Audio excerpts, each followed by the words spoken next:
Tapi sampai sekarang masih banyak peminatnya. Masih, Bib, masih.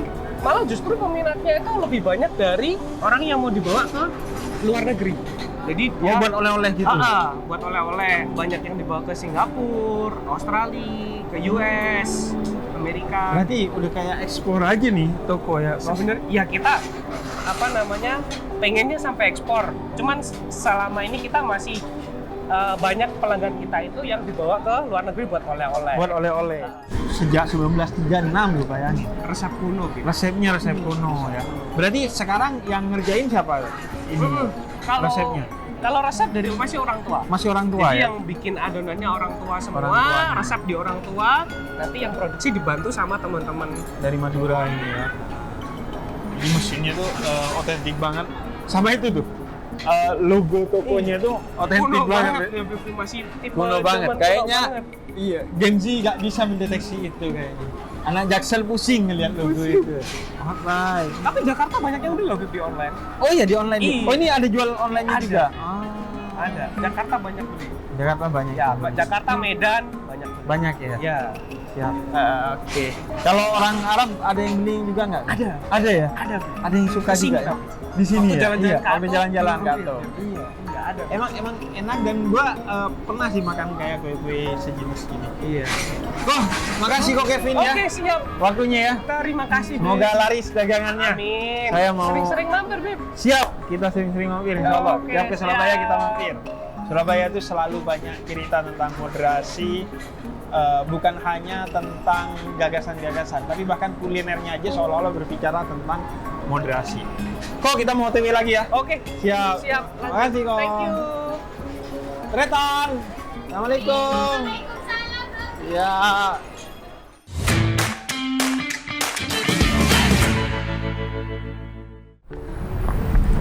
Pak Ustadz mau langsung pulang? Nggak, mau beli pegangan untuk HP itu loh. Kalau nggak ada pegangannya tuh syutingnya susah. Syuting? Assalamualaikum Pak Ustadz. Waalaikumsalam. Assalamualaikum Pak Ustadz. Kapan buat konten lagi Pak Ustadz? Pak Ustadz, Ya. bila ada kesempatan, saya undang ceramah di luar kota, gimana siap? Insya Allah bisa. Waalaikumsalam. Pak Ustadz bisa minta foto nggak? Bisa terkenal begitu. Rahasianya apa sih? Sering upload aja, Pak. Assalamualaikum jemaah. Kembali lagi bersama saya di dakwah asik kajian menarik.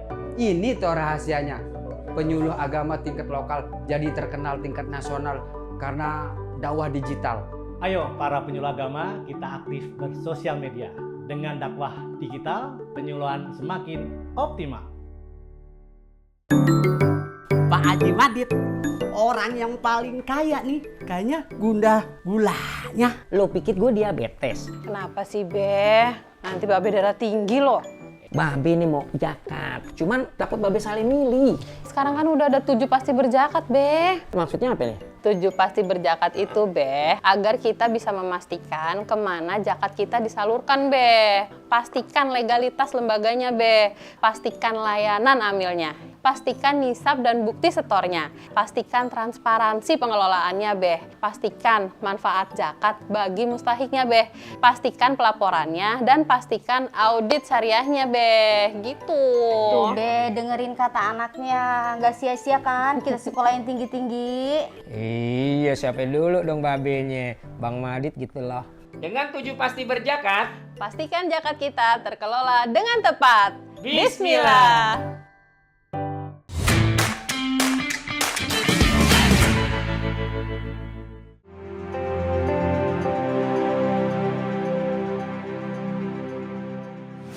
Di masa kolonial, Surabaya berkembang menjadi salah satu kota modern yang menjadi salah satu pintu masuk Pulau Jawa bagi para pelancong selain Batavia. Di awal abad ke-20, kota ini merupakan pusat perdagangan yang besar dan ramai, sehingga menarik minat para pendatang. Salah satunya adalah orang-orang Tionghoa yang menempati jumlah terbesar imigran di kota Surabaya.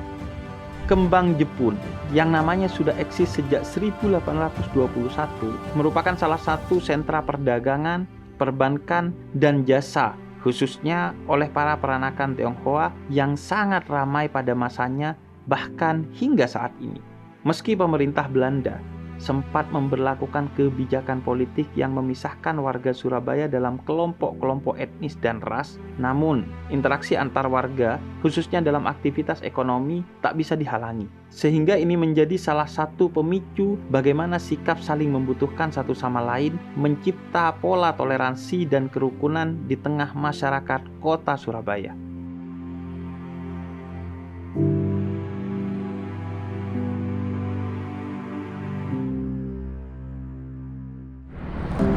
Kembang Jepun adalah salah satu kawasan di kota Surabaya yang menjadi salah satu prasasti keragaman di kota Surabaya. Di kawasan ini mayoritas adalah orang Indonesia etnis Tionghoa keturunan dan di samping wilayah ini berdampingan dengan masyarakat Indonesia keturunan Arab di daerah Ampel, di mana mereka hidup berdampingan dengan damai. Dan dari sini gua mau OTW ke prasasti moderasi beragama yang sangat unik di kota Surabaya. Yuk kita OTW lagi.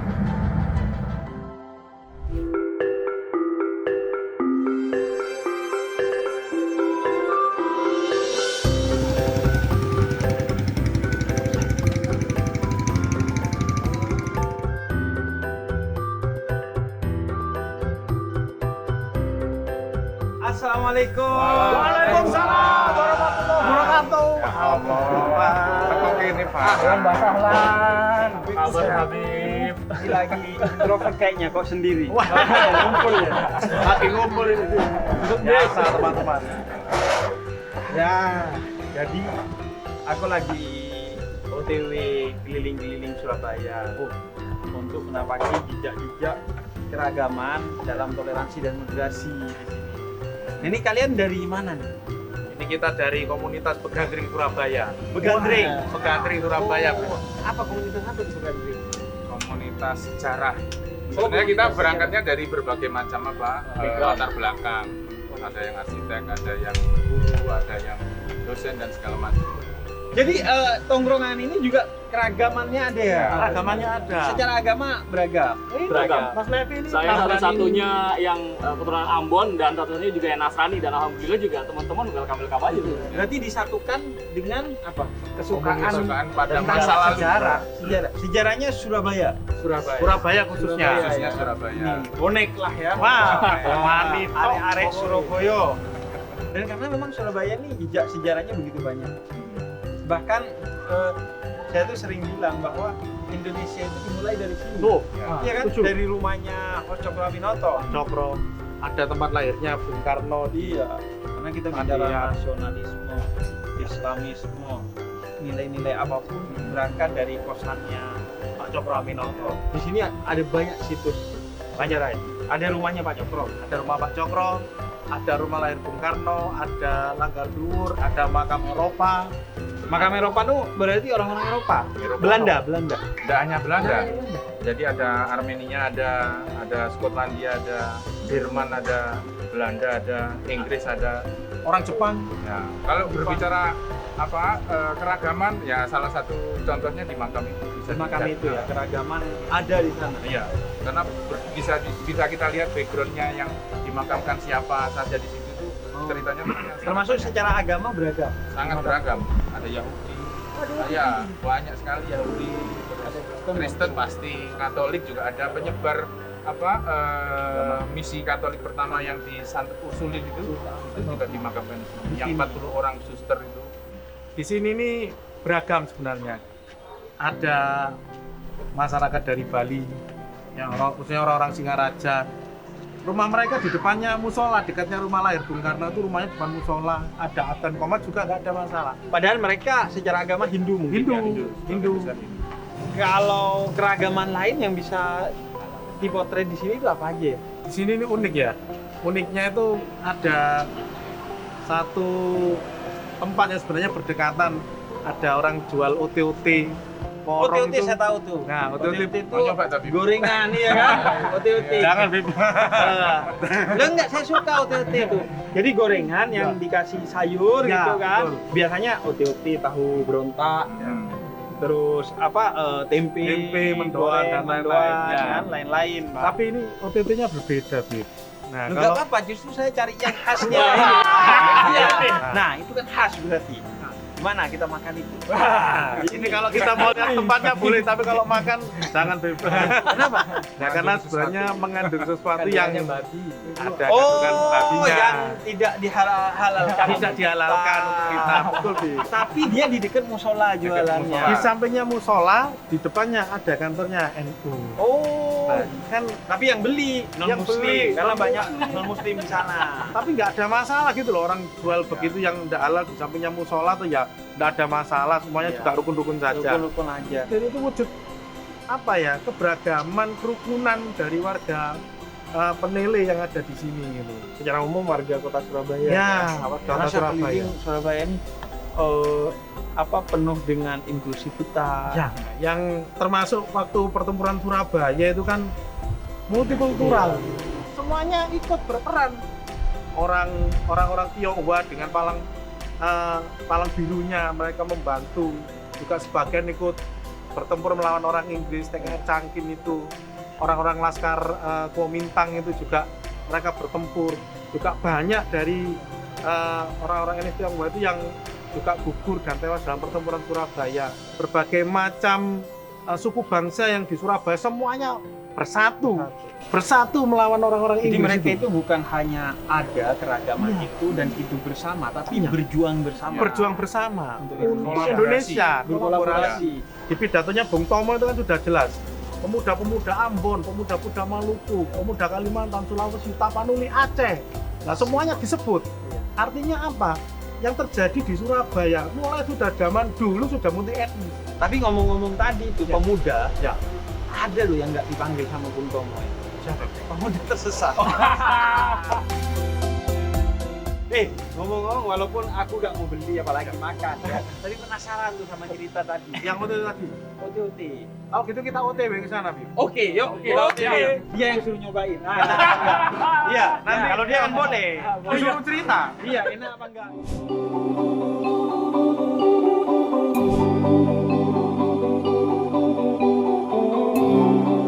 Ini udah lama buka OTT di sini. Kalau yang ini dari tahun 88, cuma dulu ibu saya jualnya dari Porongnya tahun 60-an. Dari tahun 60-an, tapi kalau yang di sini dari tahun 88. Berarti generasi kedua aja ya? Yang tiga. Oh, ketiga ya? Rata-rata yang kita temuin di Surabaya ini generasi ketiga semua. Enak banget ya? Enak banget sih, Bib. Sebentar, saya tambah lagi nih. Perjalanan ke Surabaya ini begitu menginspirasi saya. Tak hanya bicara tentang moderasi beragama, tetapi juga kolaborasi yang dilakukan oleh semua kalangan arek-arek Surabaya, termasuk saudara-saudara dari keturunan etnis Tionghoa demi mempertahankan kemerdekaan dan menjaganya hingga hari ini. Saya akan melanjutkan perjalanan menggali cerita baik seputar moderasi beragama di daerah lain. Yuk kita OTW!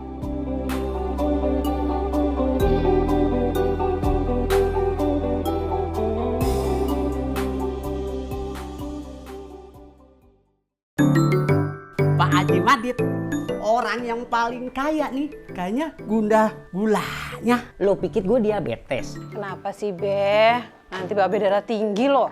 Babe nih mau zakat, cuman takut Babe salah milih. Sekarang kan udah ada 7 pasti berzakat, Be. Maksudnya apa nih? 7 pasti berzakat itu, Be, agar kita bisa memastikan kemana zakat kita disalurkan, Be. Pastikan legalitas lembaganya, Be. Pastikan layanan amilnya. Pastikan nisab dan bukti setornya. Pastikan transparansi pengelolaannya, Be. Pastikan manfaat zakat bagi mustahiknya, Be. Pastikan pelaporannya dan pastikan audit syariahnya, Be. Gitu. Tuh, Be, dengerin kata anaknya. Nggak sia-sia kan kita sekolah yang tinggi-tinggi. Iya, siapa dulu dong babenya. Bang Madit gitu loh. Dengan 7 pasti berzakat, Pastikan zakat kita terkelola dengan tepat. Bismillah.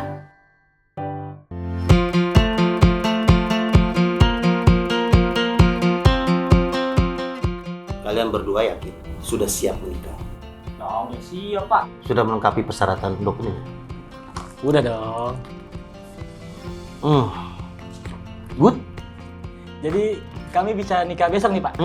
Buru-buru amat. Pernikahan bisa digelar secepat-cepatnya 10 hari dari sekarang. Itu pun kalau pendaftaran dokumen kalian sesuai dengan persyaratan.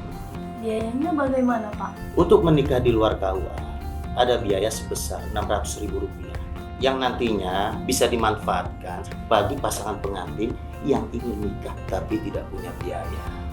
Tapi ingat, kalian berdua wajib ikut bimbingan perkawinan terlebih dahulu.